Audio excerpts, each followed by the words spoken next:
कबीराने म्हटलंय, जब हम पैदा हुए जब हंसे हम रोए, जब हम पैदा हुए जब हंसे हम रोए, ऐसी करणी कर चलो हम हसे जग रोए.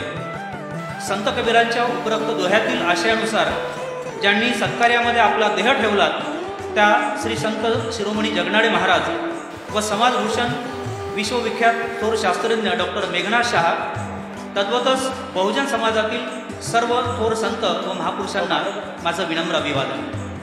मान्यवर, आपणा सर्वांच्या प्रेरणेने व सहकार्याने आज हा उपक्रम इथे संपन्न होत आहे.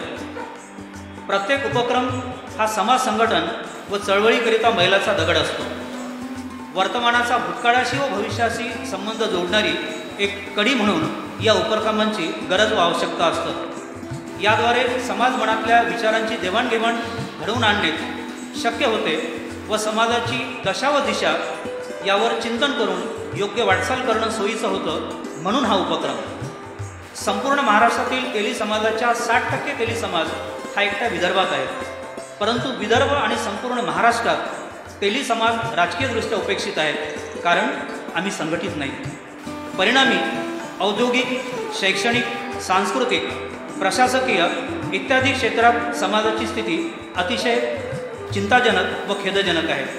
यामागील कारणे शोधून व त्यावर योग्य उपाययोजना शोधून पुढील वाटचाल करता यावी या हेतूने संपूर्ण महाराष्ट्रात विविध विषयांवर चिंतन शिबिरे आयोजित करून समाज बांधवांमध्ये सामाजिक जाणीव, जागृती, नेतृत्व, कुशल संघटन, औद्योगिक विकासाच्या दिशा, वैचारिक मंथन व लिखाण इत्यादी बाबतीत समाजाची जडणघडण करण्याचा प्रयत्न सतत चालू आहे. याआधी यवतमाळ, बारामती, सांगली, चाकण, औरंगाबाद, अहमदनगर व नाशिक इथे समाजाची शिबिरं पार पडली आहेत. नागपूर इथे आयोजित हे 8वें चिंतन शिबिर असून खालील विषयांवर चिंतन आयोजित आहे. पहिला विषय, राजकीय सत्ता हस्तगत करण्याकरिता सामाजिक संघटन महत्त्वाचं आहे. दुसरा विषय, औद्योगिक विकासाच्या चालनात तसेच शिक्षण व सांस्कृतिक विकासात तेली समाजाची जागृती. या दोन्ही विषयावर सकारात्मक चिंतन व्हावं व योग्य ती वाटचाल समाजाने करावी ही नम्र भावना.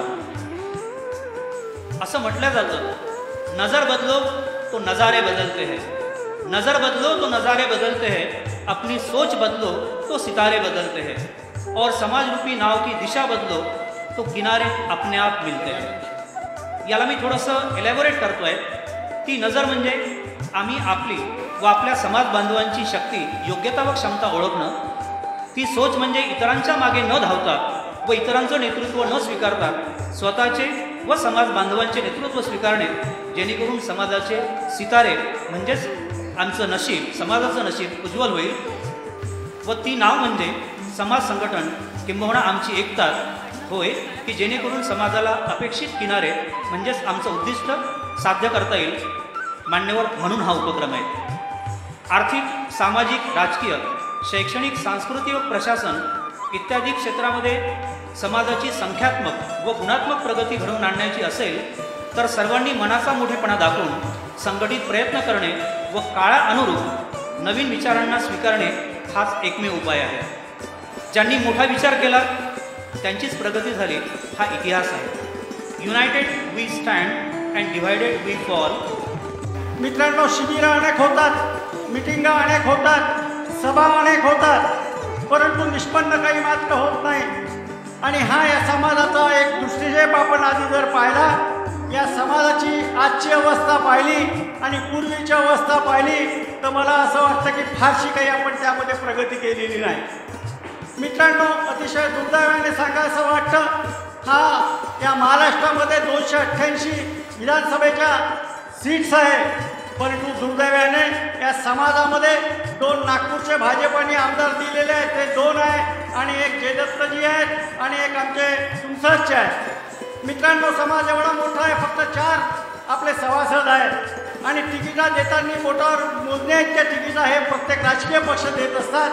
तेव्हा या समाजाची अवगती किती प्रमाणात होत चाललेली आहे याच्यावरनं आपण जिल्हा परिषदा घ्या, नगर परिषदा घ्या, पंचायत समित्या घ्या, याच्यावरनं आपल्याला लक्षात येईल की आपल्या समाजाची अवस्था काय आहे. मित्रांनो, हे सगळं करण्याकरता अनेक संघटना आहेत, परंतु त्यांचं निष्पन्न मात्र काही होत नाही. विलास काळे झालं, प्राध्यापक पिसे झालं, कर्जिले साहेब झालं आणि त्यांचे असंख्य सहकारी झाले. या सहकाऱ्यांनी हा विडा एक समाजाच्या राजकारणापासून दूर जाऊन समाज जागृती कशी करावी, गावागावापर्यंत समाजाची बांधणी कशी करावी, शेवटच्या घटकापर्यंत समाजाच्या शेवटच्या घटकापर्यंत आपण कसं पोहोचावं या निमित्ताने हा विडा उचललेला आहे. याच्यामध्ये कुठलंही राजकारण नाही, कुठलंही समाजकारण नाही, तू मोठा की मी मोठा, ते मोठे की हे मोठे, अशा प्रकारचं कुठलंही काम या याच्यात नाही. आपण जर याकडे एकदा लक्ष दिलं तर आपल्याला असं वाटतं की खरोखरच आपण कुठे आहोत. मित्रांनो, या समाजाची आपण जर ग्रामीण भागामध्ये गेलो, आपण ग्रामीण भागामध्ये जर फिरलो तर या समाजाची अवस्था फार वाईट आहे. आता इथे जेव्हा अनेक असंख्य माझे बंधू आलेले आहेत, त्यांच्याकडे जर आपण आज पाहिलं, आता वसंतरावजी कर्डिले साहेब पुण्यावरून पंचगडे साहेब आलेले आहे, यांचं वय 75च्या जवळपास झालेला वर गेलेलं आहे, पण तरीही आज ते तरुणांसारखे समाजासाठी झटत आहे. त्यांना एक आशेचा किरण आहे की आम्ही गेल्यानंतर कोणीतरी सामाजिक कार्यकर्ते पुढे उभे राहतील, त्यांना उभं करण्याचं काम आमचं आहे आणि त्यांच्या मार्गदर्शनाखाली या समाजाची बांधणी इथे होत आहे. मित्रांनो, आपल्या समाजाच्या जवळपास 15 मासिकं चालतात. या मासिकाकडे आपण एकदा दृष्टिक्षेप टाकला तर मला असं वाटतं की एवढ्या मोठ्या महाराष्ट्रामध्ये हे 15 मासिकं फार कमी पडतात. प्रत्येकजण आपापल्या परीने आपापलं मासिक चालवतो, आपापले विचार मांडतात आणि या मासिकाच्या माध्यमातून हे विचार खेडोपाडीपर्यंत ग्रामीण भागापर्यंत पोहोचतात. पण हे काम तरीही अजून अपूर्णच आहे, फार मोठं काम नाही. याला आपल्याला जवळपास हे 100% न्यायासाठी इथे बसलेल्या प्रत्येक माणसाला, प्रत्येक कार्यकर्त्याला प्रयत्न करावे लागणार आहे. काही मासिकं थोडेसे काढतात, कुणी 500 काढतात, कुणी 1000 काढतात, कुणी 5000 काढतात. पण हे 5000 आणि 1000 काढून होणार नाही. महाराष्ट्रामध्ये एवढ्या लाखोच्या याच्यात आपला समाज आहे आणि काही लोकांपर्यंत या समाजाचे विचार त्या दारोदारीपर्यंत अजून पोचायला वेळ लागत आहे. मित्रांनो, मला इथं काही बरंच बोलायचं आहे, पण काल माझ्याकडे कार्यकर्ते मंडळी आली, त्यांनी सांगितलं की गिरडे साहेब तुम्हाला 5-10 मिनिटासाठी यायचं आहे. त्यांना मी निश्चित सांगितलं माझं ऑपरेशन व्हायला अजून 1 महिना, माझ्या दोन्ही पायाचं ऑपरेशन व्हायला अजून 1 महिना झालेला नाही आहे. त्यांना मी सांगितलं मी एक सामाजिक कार्यकर्ता आहे, कॉलेजपासनं मला समाज काम करण्याची चळवळ आहे आणि या चळवळीतून आलेला कार्यकर्ता मी निश्चितच माझ्या महाराष्ट्रातून आलेले माझे बंधू आहे, त्यांना मी भेटायला जरूर येईल, त्यांच्याशी वार्तालाप करील, त्यांच्याशी चर्चा करील, त्यांच्याशी विचार घेईल आणि तेव्हाच मला हे खरं समाधान मिळेल. मी घरी बसणार नाही. मित्रांनो, आज तुम्ही इथे आलात, अतिशय ज्वलंत प्रश्न या समाजाचा आहे, त्यावर आपण चर्चा करणार आहोत. वेळ त्यांनी दिलेली आहे, त्या वेळेमध्ये मला तेवढंच बोलायचं आहे. विषय अनेक विषयामध्ये आपण हात टाकू शकतो आणि चर्चा घडू शकतो. मित्रांनो, काल मी त्यांना सांगितलं की नागपुरामध्ये 2 समाजाचे हे सभागृह आहे. ज्यावेळेस मी या जवाहर विद्यार्थीगृहाचा अध्यक्ष झालो, आज मला 22 वर्ष होत आहे, त्यावेळेस या जवाहर विद्यार्थीगृहाची परिस्थिती काय होती, इथे नागपूरचे बरेच अनेक लोक बसलेले यांना माहिती आहे. काही शिल्लक नव्हतं. हा प्लॉट इथे फक्त या प्लॉटचे पैसे भरायची वेळ, हे पैसे नव्हते. त्या काळात मी अध्यक्ष झाल्याबरोबर कुठल्याही समाजाला जर पुढे जायचं असेल, त्याची आर्थिक परिस्थिती ही निश्चितच त्या समाज संस्थेची चांगली झाली पाहिजे, त्याशिवाय तुम्ही कुठलंही कार्यक्रम करू शकत नाही. आणि तेव्हापासून मी इथे 2 सभागृह, 2 लॉन उभा केले आणि तुम्हाला सांगतो निश्चित पुढच्या वर्षी एक 3रं सभागृह नागपूरच्या बुद्धिबोधी क्षेत्रामध्ये मी उभा करण्याचा मानस आहे. त्यांना मी सांगितलं की केवळ नागपूर शहरात सभागृह उभं करून चालणार नाही, पूर्ण महाराष्ट्रामध्ये प्रत्येक जिल्ह्यामध्ये आणि प्रत्येक तालुक्यामध्ये जर आपण सर्वांनी एकत्रितपणे जर प्रयत्न केला आणि निश्चित जर तुम्हाला काही मदत लागत असेल तर शेलार साहेबांसारखे आपण अनेक चांगले कार्यकर्ते आहात. पैसा हो, तुमच्यावर विश्वास पाहिजे, पैसा निश्चित मिळतो आणि चांगल्या कामासाठी कोणीही पैसा देतो. आणि जर पैसा जर असेल तर आपण काही करू शकतो. अरे जमीन घ्या, कॉलम उभे करा, लोक आपोआप येतात की साहेब स्लॅब पडायचे, हे घ्या माझ्याकडनं 10,000 रुपये घ्या, कोणी देतं. असं पैसा मिळायला काही फार मोठी गोष्ट नाही. महत्त्वाचा प्रश्न आहे की ज्यावेळेस तुम्ही महत्त्वाची गोष्ट मांडली की आमचा धाक उरलेला नाही, तर हा मुद्दा अतिशय महत्त्वाचा आहे की आमचा खरंच धाकच उरलेला नाही, कारण आम्ही तो धाक निर्माण केला नाही, ही आमची खरी कमजोरी आहे. आम्ही खूप वेंबीच्या देठापासून सांगतो. माझे वडील इथं बसलेले आहेत, प्राध्यापक वसंतराव कर्डिले, लहानपणापासून मला सांगतात की या महाराष्ट्रातील एकूण तेल्यांच्या लोकसंख्येपैकी 65% तेली विदर्भामध्ये आहे. मी विदर्भामध्ये जेव्हा जेव्हा आलो, गजानन शेलार आपल्या बरोबर 19 जिल्ह्यांचा मी दौरा केला आणि संघटनेचं चित्र पाहिलं. ते संघटनेचं चित्र इतकं दारुण होतं की महाराष्ट्र प्रांतिक तेली समाज महासभा गिरडे साहेब काकूंनी आणि माधवराव पाटलांनी पूर्ण महाराष्ट्र फिरून ज्यावेळेस निर्माण केली, तिची ही दारुण अवस्था या विदर्भात असावी का असं मला वाटतं. ज्यावेळेस माझे पुण्याचे जिल्हाध्यक्ष चंद्रकांत बावळ आणि राजेश शेजवळ आहे, पुणे जिल्हा म्हणजे कटकटीचा जिल्हा म्हणून अख्खा महाराष्ट्र त्याच्याकडे पाहत होता. आज पुणे जिल्ह्याचं चित्र सामाजिक संघटनेच्या संदर्भात या दोघांनी बदललेलं आहे. हे दोघं त्याचे करते धरते आहे. हे चित्र बदलण्यासाठी ताकद लागते. ताकद लागण्यासाठी 35 वयोगटाचे पोरं पाहिजेत. हे पोरं जेव्हा पुढे येतील तेव्हा समाजाचं चित्र आपोआप बदलणार आहे. आम्ही ज्यावेळेस वयोज्येष्ठ होऊन बसतो, वयोज्येष्ठ होऊन बसल्यानंतर आमच्या मनामधले जे हेके आहेत, दावे आहेत, हेवे दावे आहेत, आमचा हेकेखोरपणा आहे, आड्यता आहे, या आड्यतेच्या पोटी आम्ही तरुण पोरांना वर येऊ देत नाही. आले तर ते बी गटात विभागण्याचं काम आम्ही त्या ठिकाणी करतो. आणि ज्यावेळेस गटात विभागण्याचं काम त्यावेळेस करतो त्यावेळेस एकीचं बळ त्या ठिकाणी निर्माण करता येत नाही. आमच्याकडे नेते खूप आहेत, आमच्याकडे कार्यकर्ते खूप आहेत, पण त्या कार्यकर्त्यांच्या पाया आणि छातीमध्ये बळ देण्याचं काम त्या ठिकाणी समाज करत नाही. कारण समाज संघटनेपासून दुरावलेला आहे. समाज संघटनेपासून का दुरावतो याचा शोध आपण पहिल्यांदा घेतला पाहिजे. की समाजाला ज्यांनी सांगितलं घाटोळे साहेबांनी की कृती कार्यक्रम असला पाहिजे, हा कृती कार्यक्रम त्या ठिकाणी देण्यामध्ये मासिका असो अथवा काही असो हे विचार देतात, पण विचारांचं रूपांतर कृतीत करण्याची काही जी प्रोसेस आहे ती प्रोसेस राबवण्यासाठी आमच्याकडे एक ठराविक पद्धतीची भूमिका नाही. माझा हरीश बुटलेंशी सुद्धा एकदा वाद झाला होता की किती दिवस आम्ही करायचं हेच आम्हाला इथं काहीतरी कृती दिसली पाहिजे आणि ही कृती जोपर्यंत दिसत नाही तोपर्यंत काही उपयोग नाही. मला बुटलेंनी विचारलं होतं, सर तुम्ही 20 वर्षांपासून या संघटनेमध्ये काम करतात, संघटनेचं अस्तित्व काय आहे, या संघटनेचं अस्तित्व काय आहे असा प्रश्न ज्यावेळी विचारला जातो त्या संघटनेचं अस्तित्व दाखवायचं कसं हा प्रश्न माझ्यासमोर सुद्धा पडतो. एखाद्या व्यासपीठावर वक्त्याने फक्त बोलून एखाद्याला हरवणं ठीक आहे, पण अंतर्मनातून हरवणं असं शक्य नसतं. ही गोष्ट आपण पहिल्यांदा लक्षात घेतली पाहिजे. आणि विदर्भामध्ये आमच्या जेवढ्या पोट जाती आहेत त्या पोट जाती पहिल्यांदा आम्हाला एकत्र केल्या पाहिजे. त्या पोट जाती जोपर्यंत एकत्र येत नाही तोपर्यंत समाजाची एकसंघ ताकद त्या ठिकाणी तयार करता येणार नाही.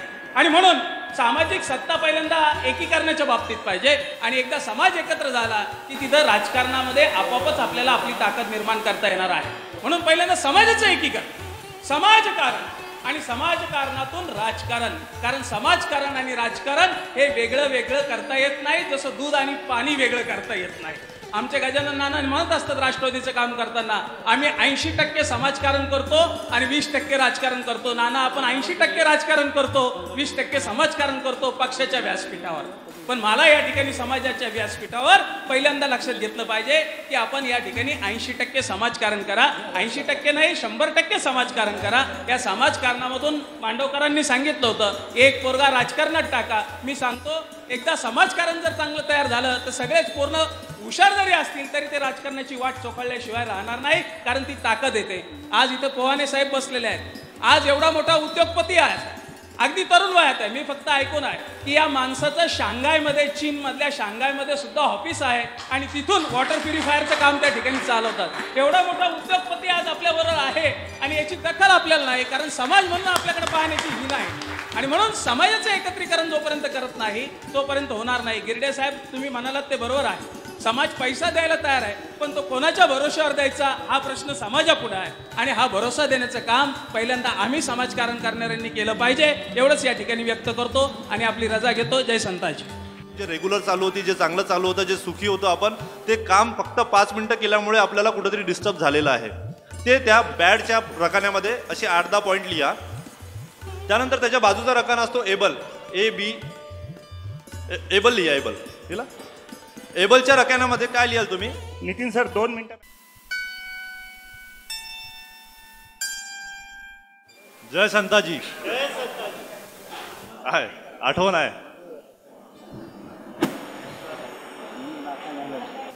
Hello hello.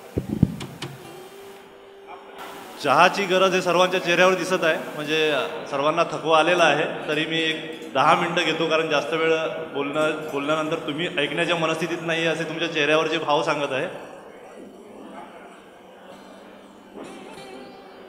इंडस्ट्रियलिस्ट म्हणून सर्वांनी चढवलं, त्याबद्दल धन्यवाद.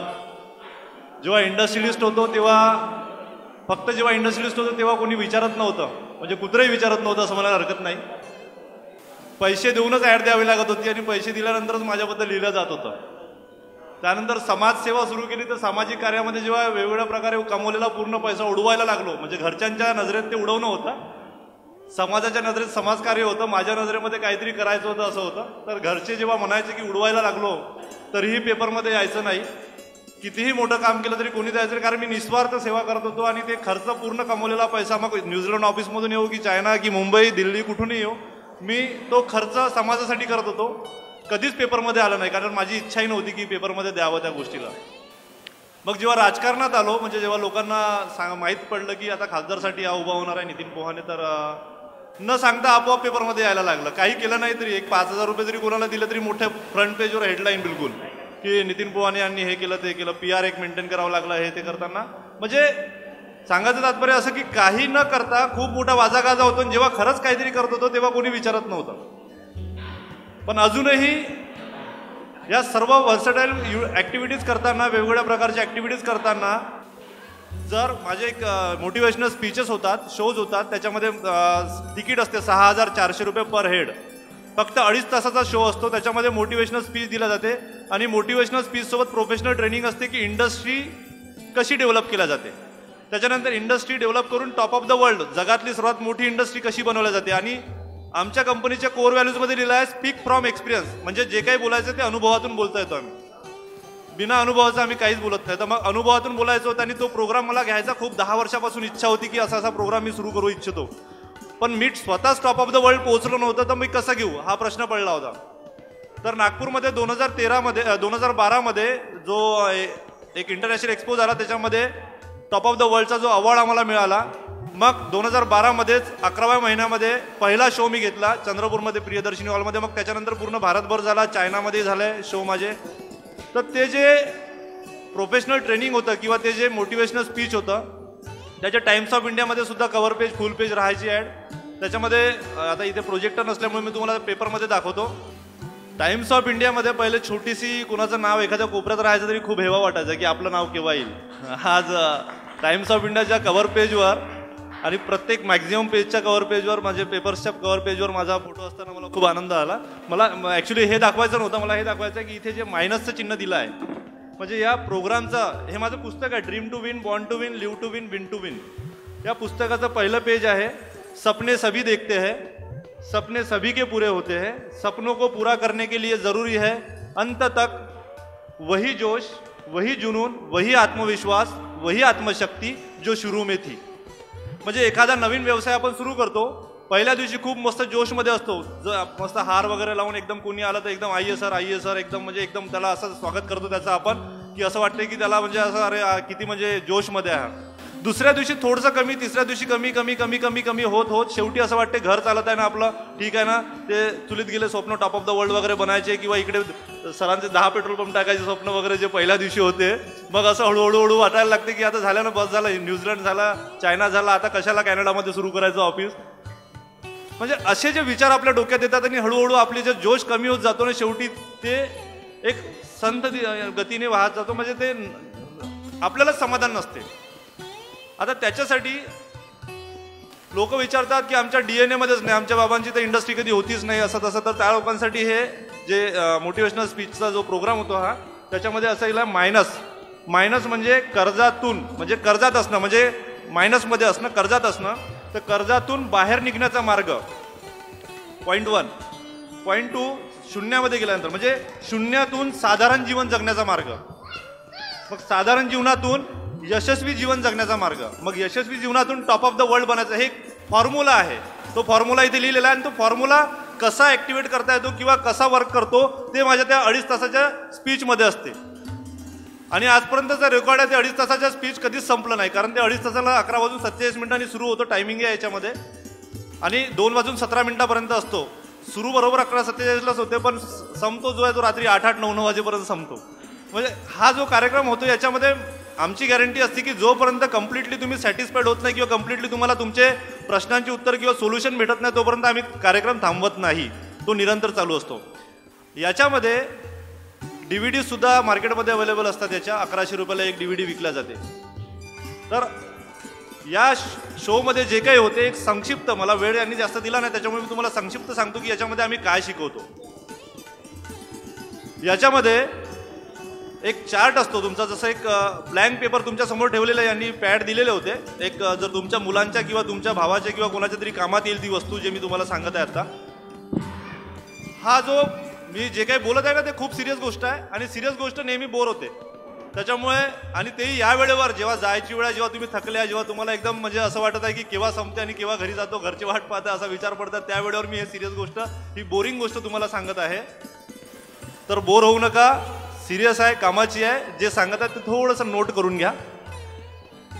कोणत्याही गोष्टीचे असे जर 4 बॉक्स बनवले आपण, आता जसा व्हाईट पेपर आहे त्याच्यात एक 4 बॉक्स बनवा. तुमच्या जीवनामध्ये जे तुम्ही बर्डन घेऊन फिरत आहे ना, एका मिनिटामध्ये तुमचं ते हलकं होणार आहे, ज्याच्याबद्दल मी बोलत आहे. हे 4 जर रकाने बनवले, पहिला रकाना जर बॅड असं लिहिलं तुम्ही, बॅडमध्ये 1 2 3 4 5 6 7 8 10 जे काही लिहायचे आहे जेवढेही या पहिल्या बॉक्समध्ये. म्हणजे असं कोणतं काम आहे जे करताना तुमची एनर्जी लेवल एकदम डाऊन होते, तुमचं नर्वस सिस्टम एकदम हालून जाते, एकदम तुम्हाला असं वाटते की यार हे काम 5 मिनिटही करेल तरी मी एकदम म्हणजे महिनाभर पागल होऊन जाईल, चिडचिड होईल, रागिष्ट होईल, असं वेगवेगळ्या प्रकारचं, किंवा म्हणजे एकदम एनर्जी लेवल डाऊन होईल आणि आता एकदम म्हणजे मारायची इच्छा होईल कोणाला तरी, असं एकदम चिडचिडा असं स्वभाव होऊन जातो आपला ते ॲक्टिव्हिटी केल्यामुळे किंवा ते वर्क केल्यामुळे. ती बॅड ॲक्टिव्हिटी कोणती आहे ते थोडंसं लक्षात घ्या. तुम्हाला एका मिनिटात तर आठवणार नाही, पण हे जे सांगितलं आहे त्याच्यामध्ये लिहून ठेवा, असं असं लिहायचं आहे, ते मग तुम्ही घरी आठवण करून लिहा. बॅड, आता एक माझं उदाहरण देतो मी बॅड कशामध्ये आहे. मला जर तुम्ही एक पुस्तक दिलं वाचायला आणि एका रूममध्ये बसून फुरसतीत वाच असं म्हटलं तर 5-10 मिनिटामध्ये माझं तळपायाची आग मस्तकात जाईल, ते जे म्हणतात तसं होऊन जाईल. कारण ते मला एकांतात किंवा एका कोपऱ्यात बसणे किंवा एकांतात एखादे काम करणं मला बिलकुल आवडत नाही. म्हणजे एनर्जी लेवल माझा आपोआप डाऊन होतो. म्हणजे मग असं होते की म्हणजे असं वाटते की काय करू काय नाही. तर कुणाला लिहिताना होते, कुणाला काहीतरी डिस्प्यूट मॅटर सोडवताना होते, कुणाला गाणं म्हणायला लावलं तर होते, कुणाला काही करायला लावलं तर, असे 8-10 ॲक्टिव्हिटी असतात ज्याच्यामुळे आपण नर्वस फील करतो. म्हणजे असं वाटते आपल्याला की आता कुठेतरी डिस्टर्ब झालं आहे. आपली जी लाईफ जे रेग्युलर चालू होती, जे चांगलं चालू होतं, जे सुखी होतं आपण, ते काम फक्त 5 मिनिटं केल्यामुळे आपल्याला कुठेतरी डिस्टर्ब झालेलं आहे. ते त्या बॅडच्या रकान्यामध्ये असे 8-10 पॉईंट लिहा. त्यानंतर त्याच्या बाजूचा रकाना असतो एबल, एबल लिहा. लिहिला. एबलच्या रकान्यामध्ये काय लिहाल तुम्ही? एबलमध्ये यांनी 6400 तिकीट काढली होती, यांच्याकडे सर्व डाटा आहे म्हणून असे म्हणताय. तर हे एबलमध्ये अशाच गोष्टी लिहायच्या 1 ते 10 पर्यंत, ज्या गोष्टी आपण ठीकठाक करू शकतो. म्हणजे एकदम एक्सपर्टही नाही आहे, नर्वसही फील नाही होत, एकदम खूप चांगलंही नाही वाटत, एक एबल आहे. म्हणजे जसं मला रायटिंग वर्क दिलं तर मी थोडंफार लिहू शकतो, किंवा एक माझ्या क्षेत्रामधलं बोलणं झालं तर मला मार्केटिंगमध्ये, सेल्समध्ये, मार्केटिंग आणि सेल्स डिफरंट असतो. सेल्स म्हणजे एखादी वस्तू विकून त्याचे पैसे घेणे, आणि मार्केटिंगमध्ये फक्त आपल्याबद्दल किंवा आपल्या प्रोडक्टबद्दल सांगणे. तर सेल्समध्ये मी एबल आहे, म्हणजे एखादी वस्तू विकून पैसे काढण्यापर्यंत मी एबल आहे, ते ॲबिलिटी माझ्यामध्ये आहे. रायटिंग वर्कमध्ये एबल आहे, इंग्लिश हिंदी मराठी तिन्ही लिहू शकतो. असे 2-4 पॉईंट 10 पॉईंट तुम्ही लिहा एबल या बॉक्समध्ये. मग तिसरा पॉईंट असतो सुपेरियर. सुपेरियर म्हणजे एक्सपर्ट, एकदम म्हणतो ना आपण की बाय हात का खेळ आहे मेरे, असा तसं जे म्हणतो आपण. तर सुपेरियर जे आहे ते 1 ते 10 पॉईंट असे लिहा. आरामात लिहा, बिलकुल एका दिवसात होईल असंही गरजेचं नाही आहे. तुम्हाला एखाद्या महिन्यात आठवेल, एखादा पॉईंट एखादं वर्ष लागेल. तर सुपेरियर जे आहे ते लिहा. आता माझ्याबद्दल सांगतो, सुपेरियरमध्ये मी सांगितलं तुम्हाला एक्सपर्ट आहे मी मार्केटिंगमध्ये. एखादी वस्तू तुम्हाला समजून सांगायची खूप एक्सपर्ट आहे मी. तर माझ्या सुपेरियरमध्ये मी मार्केटिंग हे लिहेल.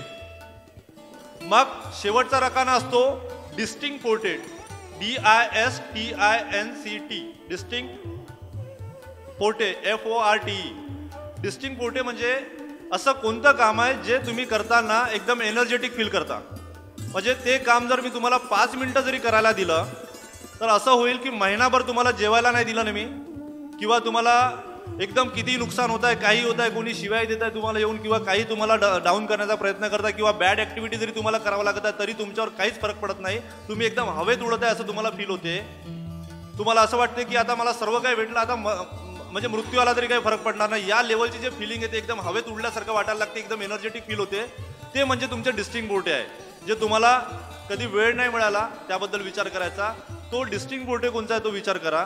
आमच्या कंपनीमध्ये इंटरव्ह्यू घेताना मी डिस्टिंक्ट पोर्टेवर विचार करतो, त्याला म्हणजे जो कोणी कॅन्डिडेट येतो आणि त्याला त्याच्या डिस्टिंक्ट पोर्टेवरचा जॉब देतो. तर जर हे 5 मिनिटं केल्याने जर तुम्हाला महिनाभर जेवणाची गरज पडत नाही आणि 5 मिनिटामध्ये तुम्हाला हवेत उडल्यासारखी फिलिंग होत आहे, ते काम जर तुम्हाला आयुष्यभर करायला मिळालं तर ते आयुष्य कसं राहील तुमचं एकदम. तर त्याला जर तुमच्या त्या डिस्टिंक्ट पोर्टेमध्ये जर येत असेल की इंडस्ट्रीज बनायचं आहे किंवा प्रोडक्ट मॅन्युफॅक्चरिंग करायचं आहे किंवा इनोव्हेटिव्ह आयडिया तुमच्यामध्ये आहे किंवा हे ते, तरच इंडस्ट्रीकडे वळा.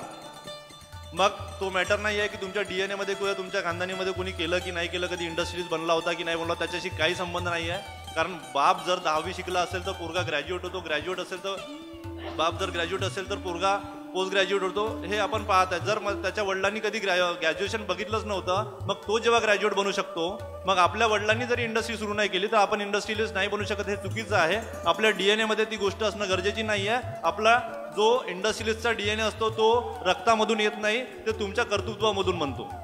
त्या कर्तृत्वामध्ये जर पोहोचायचं असेल तर माझी एक छोटीशी स्टोरी मी 2 मिनिटांची सांगतो, कारण मला सांगितलं सांगणं गरजेचं आहे. आमचा छोटासा भाजीपाल्याचा ठेला, म्हणजे दुकानही नव्हतं, ठेला होता तिथं चंद्रपूरला. तिथं मी जेव्हा बसायचो तर मला वाटायचं की ही जागा जिथं आम्ही ठेला टाकून बसतो ती माझी व्हायला पाहिजे एक दिवस. वयाच्या 16व्या वर्षी तिथं 2 मजली बिल्डिंग बनवली. 10वीत होतो, जास्त मोठा नव्हतो तेव्हा. ती कशी बनली? घरोघरी पठाणपुरा एरिया आहे चंद्रपूरचा, तिथून ऊर्जानगर 15 किलोमीटर दूर आहे. तिथे मी जेव्हा जायचो तर पायी जायचो सकाळी 4 वाजता.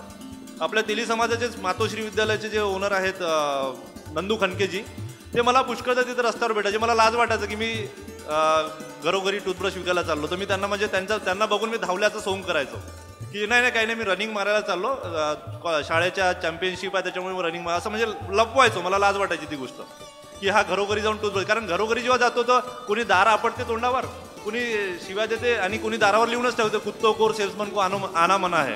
हे सर्व मी पाहायचो. तर ते करता करता मग असं वाटतं ब्रशवर तर फक्त 50 पैसे भेटत होता. मग बॅग विकणं सुरू केली. बॅगवर मला 3 रुपये भेटायचे. मग एक्झरसाईजची मशीन विकणं सुरू केली. त्याच्यावर मला 15, 20 रुपये, 25 रुपये असा तो द्यायचा, जो ज्याच्याकडून मी माल घ्यायचो. त्यानंतर मग असं वाटलं की आपण स्वतःचा माल आणून विकावा. आता याच्याकडून कमिशनवर काम करण्यापेक्षा मग माल आणून विकला.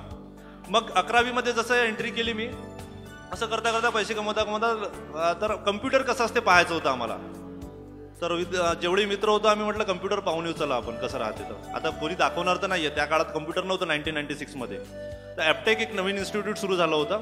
तर ॲपटेकमध्ये जेव्हा मी गेलो तर आमचे कपडे एकदम असेच राहायचे, म्हणजे जसं एक गरीब पोरगा होतो तर त्याच्यामुळे एकदम फाटले किंवा असे एकदम जुने कपडे असे राहायचे. तर ते ॲपटेकवाले लिटरली आमच्या 4-5 मित्र होतो आम्ही, त्यांना सर्वांना कुत्र्यासारखं आकललं. कारण त्यांनी आतमध्ये सुद्धा आम्हाला ऍडमिशन नव्हती घ्यायची, फक्त पाहायचं होतं कम्प्युटर कसं असते.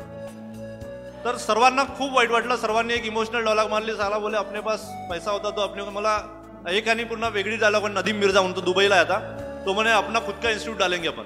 पाहिलं कोणीच नाही आता, म्हणून तर दिलं मी पण. मग आपला एक, मी कोणतंही काम घेताना एक टार्गेट बाइंडिंग असते की 15 दिवसात किंवा 1 महिन्यात असं बोलतो नेहमी. 15 दिवसाचा वेळ मी मागितला, म्हटलं 15 दिन में अपना कम्प्युटर इन्स्टिट्यूट सुरू होगा. मी पण म्हणून दिलं. 7 दिवस झाले मला झोप नाही. मग 8व्या दिवशी मी त्यांना विचारलं, अरे यार कुछ भी जुगाड़ नहीं हो रहा कंप्यूटर का, मेरे जेब में 10 रुपये भी नहीं है, कैसा करने का. तर तेवढे माझ्यावर हसले होते ते. हम लोग कुछ भी बोलते, बोले तू साला सिरियसली ले लेता, बोले कम्प्युटर इन्स्टिट्यूट आपने देखा नहीं तो इन्स्टिट्यूट कैसे डालेगा. मग मला एकदम शॉकिंग झालं. हे लोक तर माझी मजा घेत होते.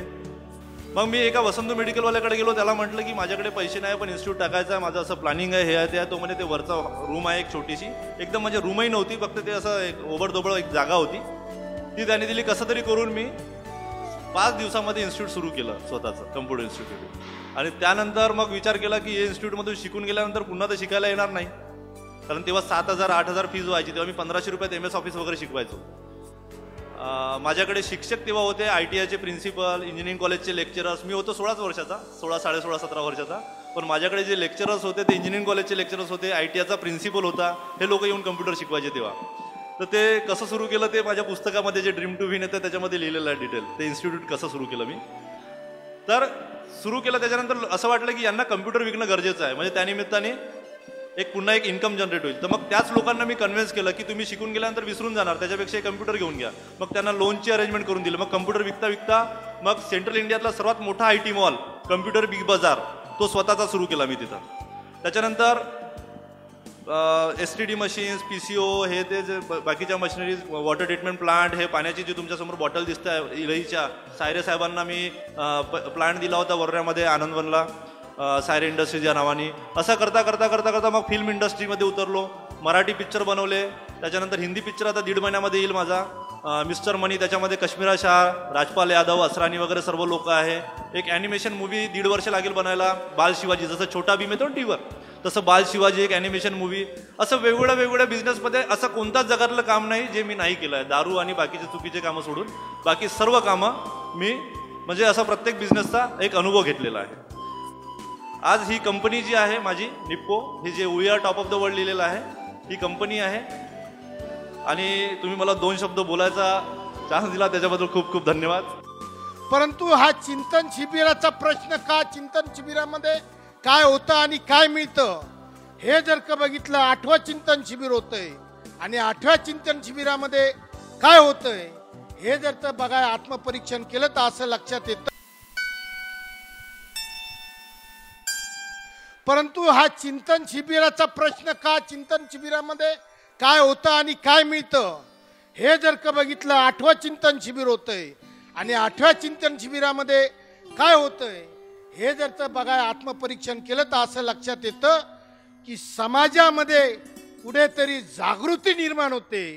हे मात्र या चिंतन शिबिरामुळे निश्चितपणे काहीतरी मिळाल्या वाचून राहत नाही. चिंतन शिबिरामध्ये बोललेलं पुढे होतं की नाही, कार्यान्वित होतं की नाही, याच्यात मला स्वारस्य वाटत नाही.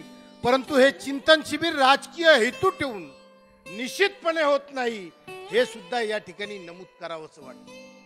या ठिकाणी आज पण चिंतन शिबिरामध्ये जर का बघितलं तर सर्व शाखा, समाजाच्या विविध शाखा आहे. ज्यावेळेस संपूर्ण महाराष्ट्रभर फिरतो त्यावेळेस बघायला मिळतं जातीच्या पोटजातीच्या पोटजाती आणि त्याच्यातून बाहेर काढलेला समाजाचा एखादं कुटुंब, अशा सुद्धा घटना बघायला मिळतात. एवढ्यांचं पुन्हा संघटन आणि एवढ्यांना चिंतन शिबिरामध्ये बोलवायचं आणि मोकळ्या मनाने बोला या ठिकाणी सांगायचं, हे सुद्धा चिंतन शिबिर नियोजन करणाराचं धाडस म्हणावं लागल, असं सुद्धा म्हणावं लागेल. या ठिकाणी कुठल्याही राजकीय पक्षाचं बटीक म्हणून काम करण्याचं काम चिंतन शिबिरातून केलं जात नाही. कुठल्याही राजकीय पक्ष असेल, कुठली शाखा असेल, कुठलीही समाजाची संघटना असेल, मग संताजी सेना असेल, विदर्भ तेली महासंघ असेल, तैलिक महासभा असेल, कुठल्याचा बटीक नाही. कोणीही या, कोणीही बोला आणि तुमचं मन मोकळं करा. पुढे समाजाला नेऊन घेऊन जायचं कसं, ही भूमिका इथे ठसठशीतपणे मांडा. आणि ही भूमिका मांडताना काही जणांच्या पोटात सुद्धा दुखतंय, कारण आमचं अस्तित्व संपायला नको. हे चिंतन शिबिर अशाच पद्धतीने चालू राहिलं तर कदाचित आम्हालाच कोणी ओळखणार नाही, अशी परिस्थिती निर्माण व्हायला नको. त्यामुळे काही लोक याच्यातून घाबरतात सुद्धा. असो, प्रत्येकाने प्रत्येकाचं काम करावं. मी ज्यावेळेस राजकीय पटलावर विदर्भामध्ये बघतो, खरोखर या ठिकाणी 17 आमदार, 3 खासदार सातत्यानं निवडून यायचं, मग अशी पडझड होते कशी काय? कारण तुम्ही जर का म्हणलात नाशिकमध्ये, पुण्यामध्ये, बीडमध्ये किंवा उत्तर महाराष्ट्रात, कोकणामध्ये जर का तेली समाजाचा माणूस विधानसभेला किंवा खासदारकीला निवडून आणायचा असेल तर अशक्यप्राय गोष्ट आहे.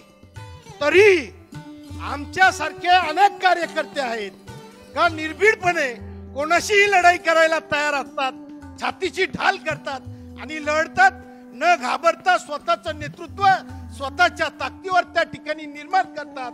मग आमचा समाज या ठिकाणी इतक्या मोठ्या प्रमाणात असताना आम्ही असं काय इथे करू शकत नाही का? त्यामुळे आमचं भविष्य, आमच्या समाजाचं भविष्य वेगळ्या पद्धतीनं उज्ज्वल करण्याचा प्रयत्न होऊ होऊ शकेल. त्याच्यासाठी अनेक परिश्रम, अनेक चिंतन शिबिर या ठिकाणी घ्यावं लागणार. परंतु जातीवर निवडणुका नेण्याची गरज नाही, पण जातीनं अंतर्गत एकत्र होण्याची गरज आहे, हे मात्र मी या ठिकाणी निश्चितपणे सांगेन. आमच्या काही संघटनांचे नेते आहेत, अनेक नेते असे आहे की एखाद्या संघटनेचं पद घ्यायचं, मी त्याचा कोणीतरी पदाधिकारी म्हणून सांगायचं आणि लोकसभेला आणि विधानसभेला कोणाच्या तरी स्टेजवर उभं राहायचं आणि त्याला पाठिंबा जाहीर करायचा. तसा काही हा समाजाचा मालक आहे आणि समाजाचा मालक म्हणून त्या संघटनेला किंवा त्या पक्षाला पाठिंबा देतो, अशी परिस्थिती निर्माण करायची. केवळ स्वतःचा धंदा कसा होईल, स्वतःचं पोट कसं भरेल, स्वतःचा खिस्सा कसा भरेल, अशा ठगांना तुम्हाला कुठेतरी खेचायला लागेल, बाजूला हटवायला लागेल. त्याशिवाय समाजाचं संघटन, समाजाची प्रगती आणि समाजाचा विकास होऊ शकत नाही, असं माझ्यासारख्याला कार्यकर्त्याला वाटतं. मी एकंदरीत बघितलं, याच्यावर जर का तोडगा काढायचा असेल, याच्यावर खोलपर्यंत आपल्याला जायचं असेल, तर या ठिकाणी बारकाईनं जनगणनेचा हो काही लोकांनी केला, तर जनगणनेच्या माध्यमातून घराघरामधला तिन्ही समाजाचं घर टू घर, मग ते कुठल्याही शाखेचा असो, कुठल्याही पोट जातीचा असो किंवा जातीच्या बाहेर काढलेल्या समाजाचा असो, त्याला एकत्र करून त्याची जनगणना करणं जास्त वेळ नाही झाला. मला यशवंतराव आले का थोडीशी घाबरट. त्यावेळेस असं वाटतं की ते सुटलं नाही गेलं पाहिजे आणि त्या माध्यमातून मग गाव तळापासून निवडणुका, आमची घटना आमच्या कर्डिले सरांनी असेल, मी असेल, आमचे दुसरे शेलार साहेब असेल, असं एकत्र बसून घटना तयार केली. ती घटना तयार करताना बारकाईनं हे बघितलं का समाजाचा उपेक्षित घटक त्या ठिकाणी तिथला पदाधिकारी निवडताना तो निवडला गेला पाहिजे, त्यांनी त्याची निवड केली पाहिजे. हे करताना पहिले जनगणनेचा डाटा जोपर्यंत आमच्याकडे येत नाही तोपर्यंत आम्ही समाजाचा खरा नेता आणि खरा चेहरा हा दाखवू शकणार नाही. सामाजिक पातळीवर, राजकीय पातळीवर मी म्हणणार नाही, राजकीय पातळीवर प्रत्येकाने आपलं व्यासपीठ वेगळं असलं पाहिजे, एक वेगळ्या व्यासपीठावर गेलं पाहिजे, परंतु सामाजिक व्यासपीठावर कुठेतरी तुम्ही आम्ही एकत्र आलं पाहिजे आणि त्या समाजाचा खालपासून वरपर्यंत माणूस कसा जाईल आणि त्या माध्यमातून खऱ्या अर्थाने समाजाला अपेक्षित असलेलं संघटन, मग सर्व संघटनाचे स्वतःचं अस्तित्व तसं ठेवून एका समाजाची वेगळी रचना जर का तुम्हाला आम्हाला करता आली तरच ती यशस्वी वाटचाल ठरू शकते, असं एकंदरीत आजच्या चर्चेवरून या ठिकाणी लक्षात आलेलं आहे. आणि त्या दृष्टिकोनातून केवळ आज आपण या चिंतन शिबिराला आलो म्हणून थांबायचं नाही, आपल्या पातळीवर थोडं स्वतःची पदरमोड करून ज्यांना गरज पडेल त्यांनी आमच्यासारखेकडे या, आमचे नितीनजींकडे जा किंवा अनेक नेतेगण आहेत का जे स्वतः खर्च करू शकतील, तुम्हाला मदत करू शकतील आणि समाजाचं संघटन, समाजाची जनगणना पूर्ण पातळीवर आणून त्या ठिकाणी समाजाला एकत्र करण्याचा प्रयत्न त्या ठिकाणी करू शकतो. हे जर का केलं तर माझ्यामध्ये याच्यामधून जनगणनेच्या माध्यमातून विविध पातळ्यांवर, मग त्या ठिकाणी शिक्षणाच्या बाबतीत असेल, राजकारणात असेल, कोण कुठल्या क्षेत्रामध्ये काम करतं, कोण उद्योजक आहेत, कोण व्यावसायिक आहेत, कोण कुठे नोकरीला आहे, सर्व डाटा तुमचा एका कॉम्प्युटरचं बटन दाबलं तर तुमच्या कोणत्या गावाला काय मिळतं, काय होतं हे तुम्हाला समजू शकेल. कॉम्प्युटर इतकं पुढे गेलेलं आहे, अनेक आमचे कॉम्प्युटर इंजिनियर आहेत का जे परदेशामध्ये सुद्धा आपला स्वतःचा व्यवसाय, स्वतःचं सॉफ्टवेअर डेव्हलप करून कामधंदे करतायत, अनेक जण त्यांच्या पदरी आहे.